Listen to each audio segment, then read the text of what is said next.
Veilleur, où en est la nuit? Petit traité de l'espérance à l'usage des contemporains, d'Adrien Candiart, écrit en 2015. Première partie. On n'a jamais tant parlé de désespoir. Il m'a fallu partir pour le comprendre.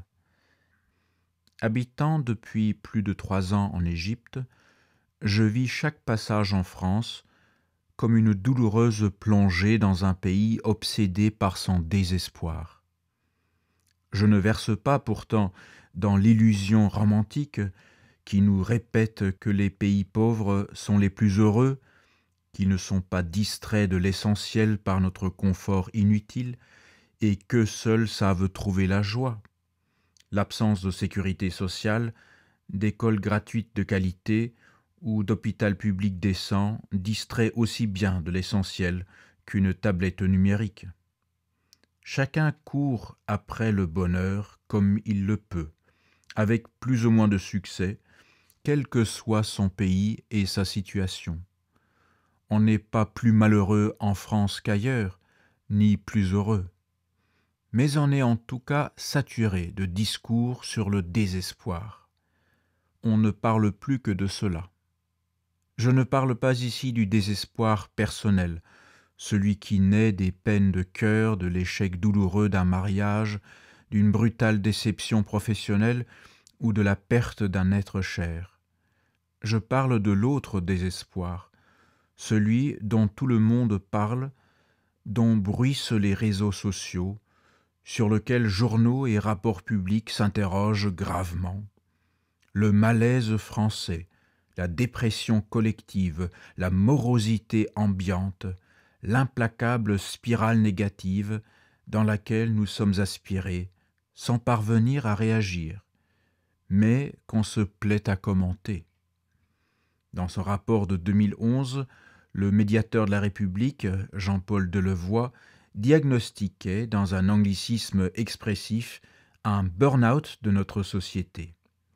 Pour le dire en un mot, que le débat public ait pu tourner presque 1 an autour d'un livre appelé « Le suicide français » est tout de même, quoi qu'on pense par ailleurs de l'ouvrage en question, un symptôme significatif.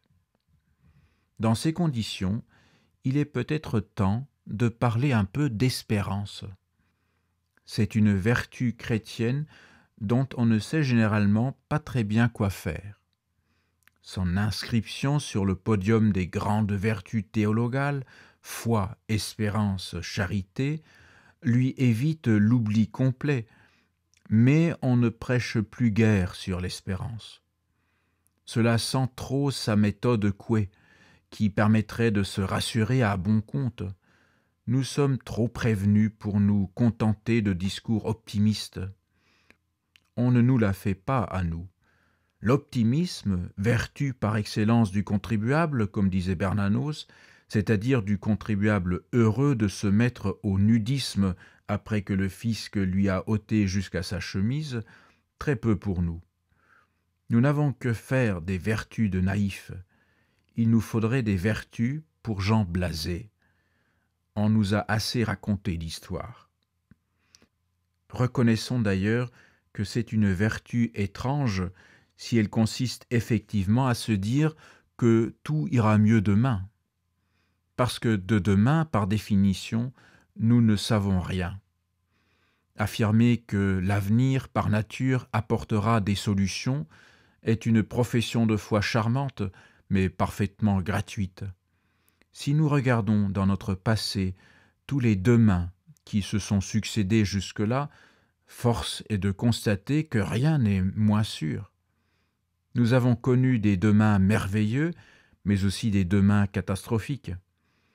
Tout bien considéré, du reste, l'histoire de l'humanité a compté bien plus de gueules de bois monumentales que de lendemains qui chantent.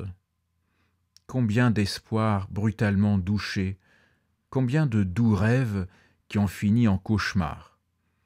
Il serait plus rationnel d'être pessimiste. Au moins, avec le pessimisme, on n'est jamais déçu. On ne peut avoir que de bonnes surprises.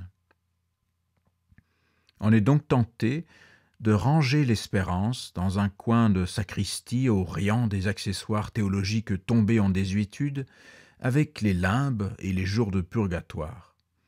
Il y a déjà bien assez à faire avec la foi et la charité pour remplir un programme de vie chrétienne.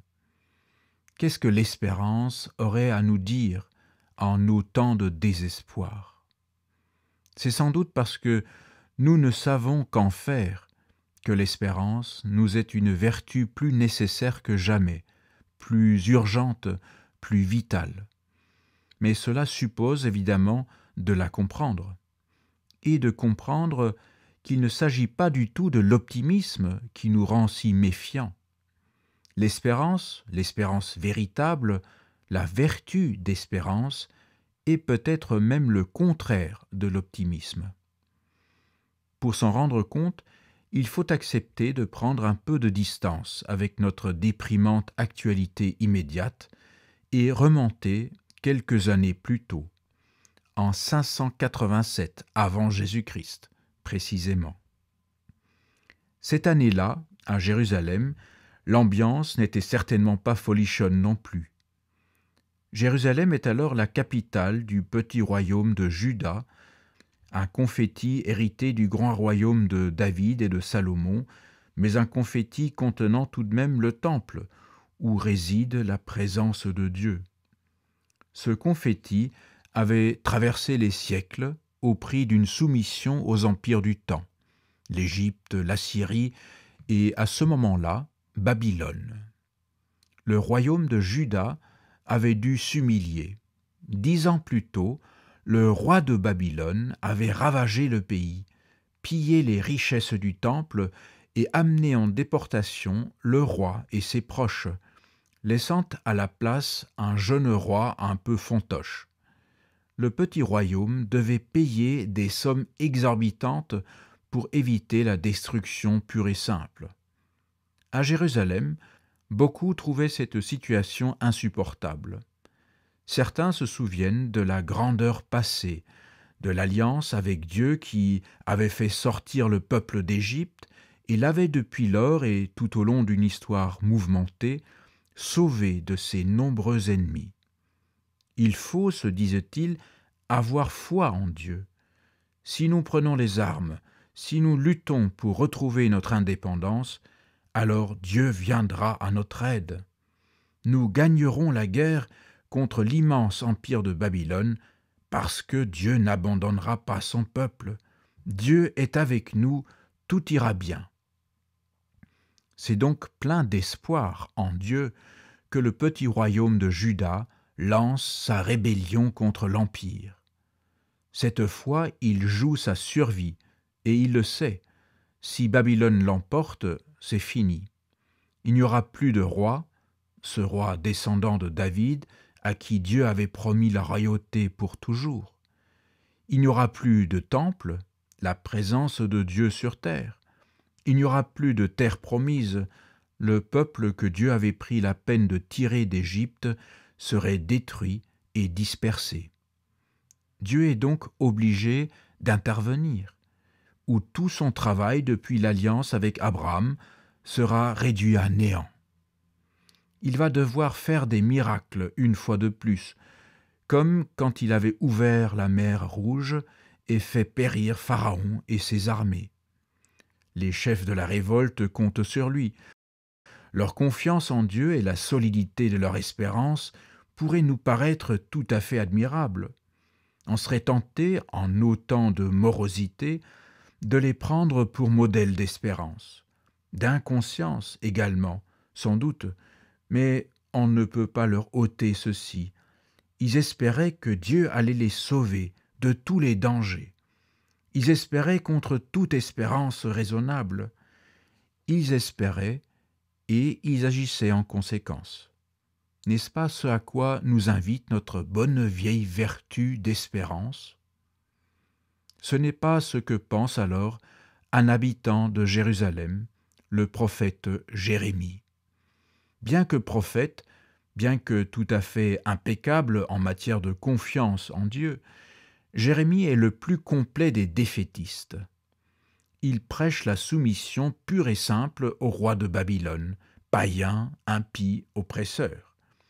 Il avertit qu'à écouter ces prophéties optimistes qui fleurissent un peu partout et appellent à la résistance au nom du Dieu d'Israël, on se berce d'illusions et on se prépare des lendemains difficiles.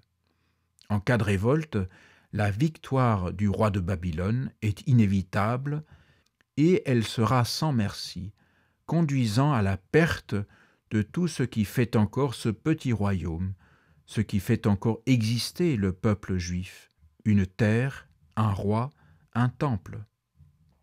Avoir la foi, dit Jérémie, ce n'est pas vivre dans un monde enchanté où Dieu réglerait tous nos problèmes. C'est d'abord regarder le monde en face, le mal en face. La foi de Jérémie ne le pousse pas à l'optimisme, mais au réalisme le plus froid. Il évalue le rapport de force sans tenir compte des possibles interventions miraculeuses du Seigneur Sabaoth et de ses innombrables armées angéliques. Enfant bercé par les films sur la Seconde Guerre mondiale qui donnaient à admirer les résistants et à mépriser les collaborateurs, je me suis longtemps demandé comment expliquer ce défaitisme qui semble tourner le dos à la foi, à la confiance, à l'espérance. Comment justifier que le prophète mette en doute l'intervention de Dieu pour sauver son peuple?